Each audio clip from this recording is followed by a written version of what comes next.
Fala aí, galera. Aqui é o Cidadão X. Aconteceu de novo, né, galera? Faz um tempo que os noticiários não passam nada sobre isso, mas parece que tem um padrão até de tempo, né, para acontecer uma cena dessa. Alguém entrou em uma escola e atirou em algumas crianças. Naquele padrão de atentados que a gente está até, infelizmente, acostumados a acompanhar aqui. Eu, particularmente, galera, dedico muito da minha atenção para alguns detalhes relacionados a esse tipo de assunto. Mas eu não acho legal ficar publicando vídeos a respeito, porque quando você explora o sensacionalismo em cima disso daí, você está fazendo um programa de exposição da cena. E esse é um dos objetivos dos terroristas. Quando essa é a intenção, causar impacto, causar terror, ele quer que seja exposto, né, o seu crime, o seu ato. Então não é legal ficar falando sobre isso. Mas a gente acompanhou, né? Nos Estados Unidos é normal acontecer esse tipo de cena. Aqui no Brasil a gente tem dois casos mais famosos, né, que é o caso de Realengo, o mais antigo, e tem o caso agora de Suzano. Cara, até falei, eu fiz algum vídeo sobre o assunto, e ficou outros temas a serem abordados relacionados a isso, que eu acabei deixando para lá. Mas eu gosto muito de falar sobre MK Ultra, programa de lavagem cerebral, projeto Monarca, que eu acho que tem tudo a ver com esse processo desses ataques aí. É um pouco diferente esses ataques contra escolas, né, daqueles terroristas ideológicos. Porque a ideia desses terroristas ideológicos é procurar causar pânico e terror, mas os alvos são escolhidos de maneira, né, para avaliar o volume de vítimas. Eles querem potencializar o impacto através do maior número possível de vítimas na sua ação. E no caso desses atentados contra escolas, contra crianças, é um pouco diferente. O alvo é específico. O alvo são crianças. Então, cara, a gente presta atenção e a gente não consegue identificar o porquê crianças. E talvez seja exatamente por isso, porque crianças causam um impacto psicológico muito específico em pais, em outros alunos, né, outras crianças no caso. É um terror localizado. Alguém quer provocar aquela situação, provocar aquele sentimento naquele grupo especificamente. E comove muito a sociedade quando você vê crianças inocentes sendo alvo, né, de maneira aleatória de um louco qualquer. Você fica com medo pelos seus filhos, né, pelos seus parentes. Por crianças aleatórias que você nem conhece, você fica comovido pelo que aconteceu. Mas por que crianças? Sempre tem esse debate aí, né, cara? Eu acho que a ideia de atacar crianças é, novamente, potencializar o impacto da ação, mas tem algum tipo a ver de sentimento de vingança, quando não é uma ação controlada externamente. E aí que entra a parte da conspiração, a parte que faz a gente pensar sobre o assunto. Infelizmente, galera, existe um padrão de ação nesse tipo de conduta aí, onde o atacante quase nunca é pego com vida. Pode observar. Em geral, né, ele meio que tem uma ação de atacar, matar as pessoas e ao final ele se suicida. Quando não acontece esse suicídio, geralmente ele é morto em confronto com as autoridades. É até curioso que parece que tem um acordo não oficial, uma espécie de orientação, né, para os policiais ou autoridades envolvidas no caso, em que o criminoso, o terrorista em si, ele vai morrer em confronto. Não existe outra alternativa. E aí que eu entro numa parte, né, pessoal minha, acompanhando esses casos aí, onde eu acredito que não ocorra exatamente um interesse em prender essas pessoas, em deter, em promover toda aquela situação padrão de processo, julgamento, né, porque isso vai dar oportunidade do criminoso, do terrorista, para falar. Em algum momento ele vai ter oportunidade de falar sobre os motivos, sobre as ações, o que levou ele a fazer aquilo.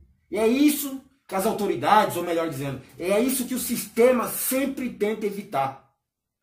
O projeto MK Ultra é um projeto de programação cerebral. A gente fala de lavagem cerebral, mas é um projeto que reprograma a mente de algumas pessoas a terem condutas controladas remotamente. Ele perde a autonomia. O indivíduo ele fica sem ação pessoal sua. Ele é controlado por alguém. Pode ser controlado na conduta de vida como um todo, ou para executar determinada ação específica. Mas é remoto. Alguém está fazendo isso por ele. E é dentro desse projeto MK Ultra que surgem esses assassinos né, aleatórios que a gente não entende. Quando alguém mata uma celebridade que era idolatrada por muitos, era uma pessoa boa, quando alguém ataca uma escola, quando alguém ataca uma multidão, né, sem aparente motivo nenhum. Né, o terrorista ideológico ele tem uma motivação, chamar a atenção para a sua causa. Agora tem gente que promove esse tipo de ação que a gente não consegue encontrar um sentido na ação em si. Era só pela maldade, era só pelo assassinato, era só pelo prazer de matar. É isso que a gente não consegue entender. Tá certo que o assassino tem valores muito diferentes dos nossos. Então, né, tem um erro de percepção nossa aqui. A gente não consegue entender o que o assassino também entendeu. Mas e se esse assassino estiver sendo controlado remotamente?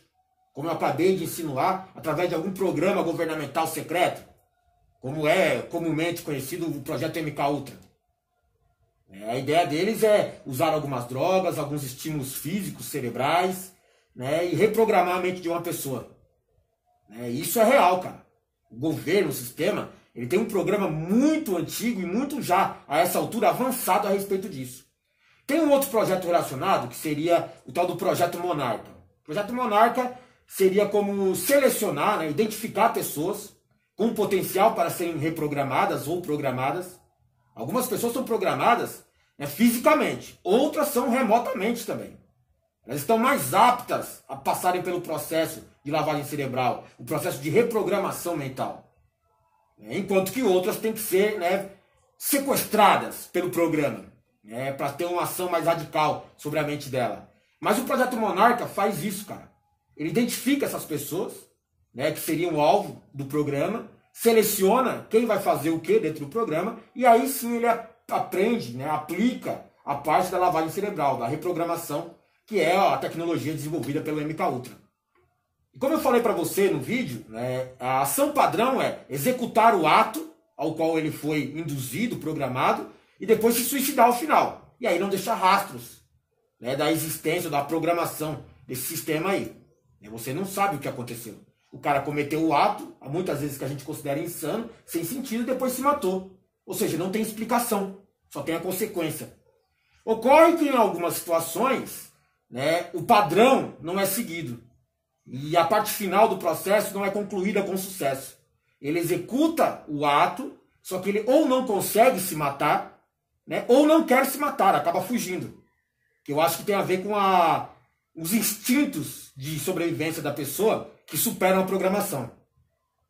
Por isso que as autoridades tendem a matar essas pessoas em confronto, porque elas sabem, né, que esse cara não pode falar. Esse cara não pode ter contato com outras pessoas e, sei lá, passar algum tipo de indicação do que aconteceu realmente com ele. Porque toda vez que esses assassinos são pegos, capturados e têm a oportunidade de falar, como eu falei para vocês que as autoridades tendem a não permitir, eles no início, né, das suas declarações, das suas motivações justificativas, parece uma coisa muito sem sentido pra gente. A nossa percepção é diferente da deles, como eu citei para você. Só que com o tempo, né, eu acho que com a insistência em tentar entender o que ele está querendo passar de mensagem, a gente começa a ver algum sentido nas palavras dos caras. A gente muitas vezes considera esses caras, esses assassinos, como um louco, né, porque ele tem dificuldade, muitas vezes, de dialogar, de justificar as suas ações, correto? Só que talvez a programação também faça com que isso aconteça. Ele é proibido, né, de dizer certas coisas, de pronunciar certas palavras. E isso dificulta muito ele expressar o que está sentindo. A mente do cara está em conflito. Né? Ele não deveria nem estar vivo para chegar àquela parte do processo. Então ele não entende exatamente, né, o que está acontecendo ou o que ele quer fazer. Né, depois do ato, no ato do julgamento. Não era nem para ele estar ali. E aí eu acho que começa a fugir, começa a dar um colapso na mente desses caras, e a programação tem algumas falhas.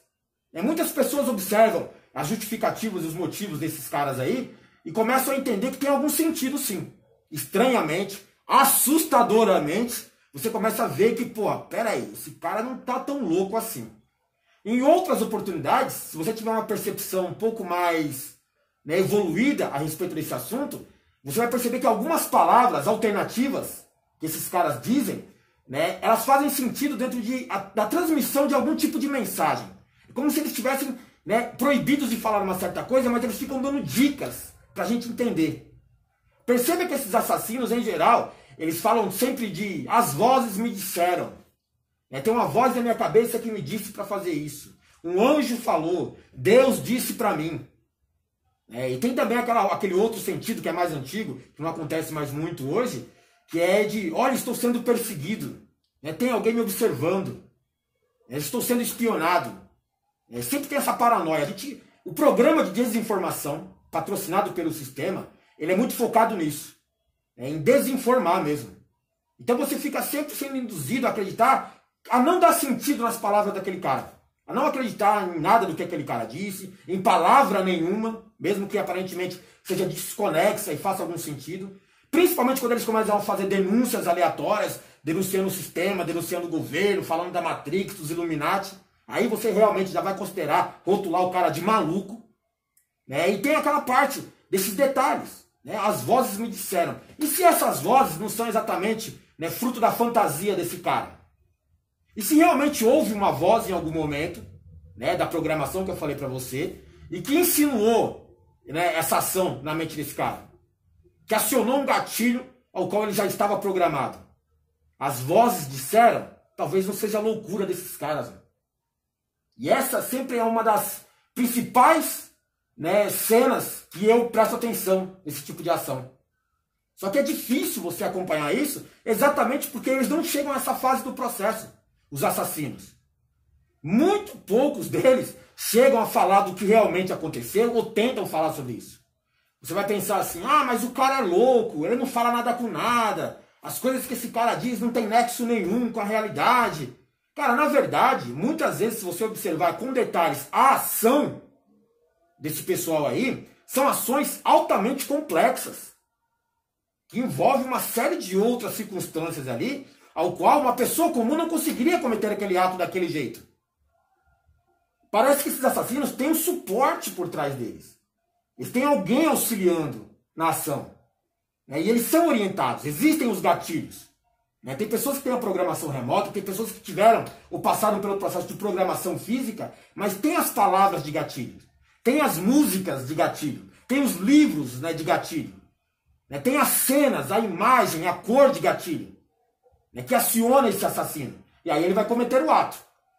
São sacrifícios? Não sei, pode ser que tenha a ver. Um terror estratégico, quando um determinado foco, porque você tem sempre uma ação, uma reação e uma consequência, e sempre tem alguém manipulando essa situação, então seria um ato de terrorismo estratégico. Ou então são muitas vezes alvos específicos ocultos. Existia um alvo do sistema em meio àquelas várias vítimas, só que para disfarçar o ataque direto, eles ocultam isso em um atentado, por exemplo. Mas eles queriam eliminar um determinado cidadão. Então é muito, é complexo falar sobre isso. Eu acho que tem a ver com tudo isso. Quando chega um assassinato nesse nível, com esse tipo de repercussão, com esse tipo de ação, eu acho que tem a ver com tudo isso, cara. O terror estratégico, sacrifício, como é o caso de crianças, os alvos específicos ocultos que a gente não tem noção do que está acontecendo. Pode ser também um esquema de fumaça para atrair a atenção das pessoas, para ficarem perdidas sobre o que realmente está acontecendo do outro lado, ou para criar uma situação de reação da população para eles terem algum tipo de benefício com as consequências. Eu fico prestando atenção em tudo isso, cara. Valeu!